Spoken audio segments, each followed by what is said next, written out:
Okay, good morning everybody. Thank you very much indeed for the opportunity to present about our placements. Thank you to the Royal Society for Biology for the advanced accreditation, and thank you personally for letting me go first so I can then relax and enjoy the rest of the day. So our programs cover a broad range of bioscience from anatomy to zoology. The majority of our students do biomedical sciences and biology and biochemistry. But between a quarter and 30% of our students go out on placement. They take they do a year between second and final year to go out on placement. Now, this year we have 154 students out on placement. You can see that's up from the dip. We were down to 115 and 94 in the COVID-affected years. The overwhelming majority go out and do what we call with industrial experience. But second largest tranche do with modern language. I'll tell you a little bit more about that. And then we have recently introduced a with entrepreneurship degree. And so we're just at the start of that. So we have 3 students already out on placement, and we should have double that in the following year. So we expect that to grow over the next few years. Where do they go? It's traditionally, there are more international placements than home placements.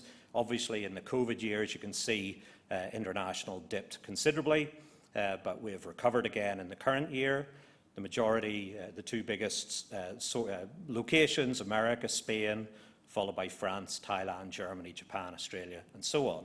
You can see we send students to drug companies, AstraZeneca, GSK, Pfizer. We send them to biotech companies, institutions, but also then to public-facing places like aquaria and zoos. So it's a very broad range of placements because we have a broad range of programs.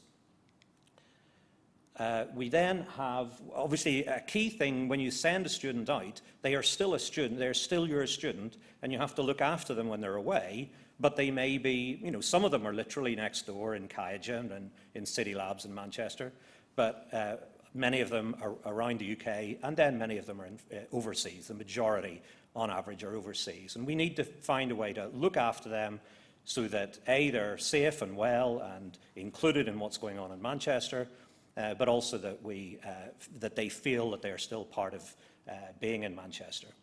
So one of the things that they are allocated, all of our students are allocated a placement advisor. So once we know what the placement is about, we can then appoint the most topic-specific academic in biological sciences to then look after them. They will meet online in the first semester to speak to them, speak to their placement supervisor, just iron out any technical issues in the startup, just check everything's going okay. They will then meet them again in the second semester where the students will present their data we give them a fixed template that forces the students to present in such a way that will then be the basis or the draft of their project report. And then the placement advisor gives advice on that, and they also represent the first marker. When the student comes back at the start of final year, they're assessed on their report, we give them a viva, and that's a really good, useful experience as well for the students. Then there's a constant placement team who are there, professional support staff who just look after them every day, are constantly available, and they do ad hoc Zooms, so they're just the backbone of the support. Then the International Mobility Group is a central university structure that just looks after the big stuff, whatever's on the news the night before. They're then checking who's affected the next day. Just for example, wildfires in Chile, volcano in Mexico. That's the last 2 things I can think of. I don't need to tell you March 2020, that was quite a big one too, and we had to get 120 people home from all over the world, negotiating with ambassadors and the such like embassies. So they look after the big stuff. I'm the placement lead, so I'm responsible for the students. I hold evening Zoom catch-ups. Zoom has been a revelation. We used to do one-on-one Skypes, but now we can actually meet entire cohorts. It never occurred to us before to try and meet with all of our international students all at the same time. And now we can do that. And it makes it much easier for them to feel included. It's voluntary, they don't have to, but those that want to can still hear from us, look us in the eye, at least digitally, and know that they are still in Manchester. And then I work with the placement rep through our Staff Student Liaison Committee, which is still there, still part of the process, still part of SSLC, even though the students are physically elsewhere. And then there's their continuity of support, the academic advisor that they had in first and second year, they still have out on placement. One other thing we do is when students come back from placement, we get them to fill out a whole series of forms to give kind of gold dust advice for students going out to the same place in future. So the kind of little technical things, you know, where you should live and not live in that city, bus passes, you know, cycle routes, that kind of stuff. So actually the previous students can give huge amounts of support, and when students are applying, we give them the contact details of current placement students, so they can actually get advice even before they've gone out from students who are out there and know, you know, they're not just giving us our marketing spiel, they're getting the real information from the students on the ground. So then, to tell you a little bit about our with modern language and with entrepreneurship degrees, if you do either of those two options, then in your first and second and then in your final years at university, at Manchester, of the 120 credits that you do in each year, you would do 100 credits of your just regular bioscience units, but you would then do 20 credits of modern language or 20 credits of business for with entrepreneurship. The exception is for if you're doing with Japanese or with Mandarin, then the requirement is to do 40 credits. But otherwise, it's 100 credits of bioscience and 20 credits. So in a way, it's like a normal degree, but where your optional units are languages or business. Then you do a placement in the third year, and if it's with modern language, then you would, because if all of our other placements, the rule is that, or the agreement with the provider is that placement will be conducted in English. But for the with modern language, obviously the placement is conducted in the local language. That's the point of it. And then for with entrepreneurship, they can either do a lab project or a business report and make it much more business focused. But it can also be just lab focused. And then in the final year, as amongst our range of project types, we also have an enterprise project. And so this is like a little team that of the size that would fit around one of our tables, where everyone has a role, and there is a notional product is invented, and apart from it being a theoretical product, in every other regard it is completely authentic. You have to get funding, you have to pitch to business academics at the university, and so obviously with entrepreneurship students, that type of final year project might appeal.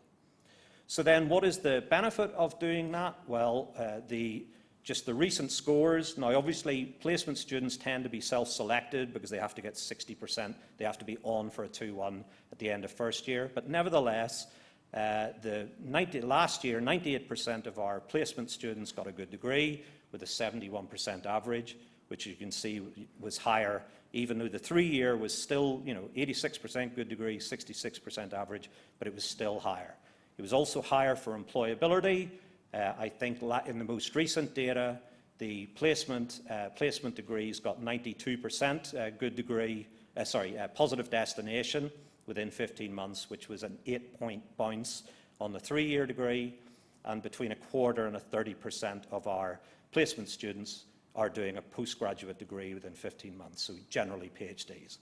And that would be compared to between 7 and 10% of the 3-year BSc degree. So NSS satisfaction is higher, employability is higher, and scores are higher.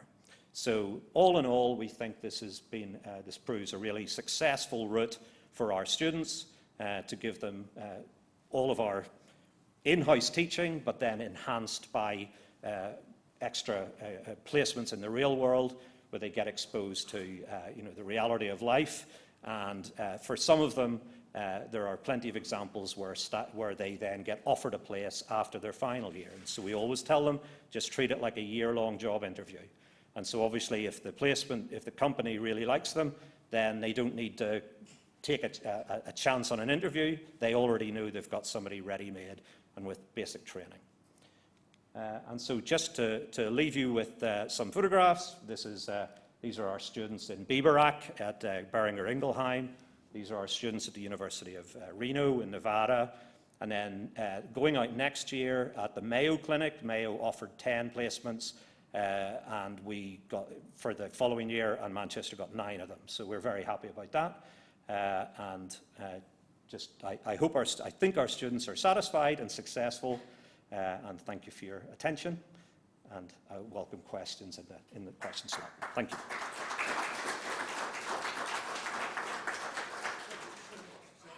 Okay. We've got just slightly ahead of time. Okay. I mean, you just set up a video for the next one. I just wondered if you could just explain something about the maybe some of the challenges you might have had about setting up the entrepreneurship projects and things like that. Can you do that? Okay, yeah, no problem, yeah. Just for a minute, just to sort of to anticipate some questions at the moment. Okay, that's fine. So in our standard with industrial experience placements, we offer advertised positions with trusted partners that we use year on year, and where we do routine health and safety visits. So they were like the ones where there was lots of students. In addition, students can self-arrange. So as they check with us first that we're okay, we have an initial check, is this somewhere that might be suitable to go? It must be bioscientific, that's the stipulation. So we're pretty flexible on the type of things you can cover, because not everything has to be lab-based, but it does have to require your bioscientific knowledge. So that applies for the with industrial experience. With modern language is slightly different, because we must have placed positions to send students to at each of the countries with those languages. Because with entrepreneurship has just come on stream, we don't place them yet in specific places. Now, whether that will become necessary or not, I'm not sure. It's because generally the vast majority of our students who try hard to get a placement do get a placement. We haven't felt it restricts them too much. But obviously, if we get to a point where we feel like they have to be placed, then that might be something we would consider. But for the time being, the vast majority of our with entrepreneurship students tend to be the students who are quite, if you're doing biotechnology with entrepreneurship, you're the kind of student that's probably able to negotiate a placement somewhere. Thank you for that. Thank you.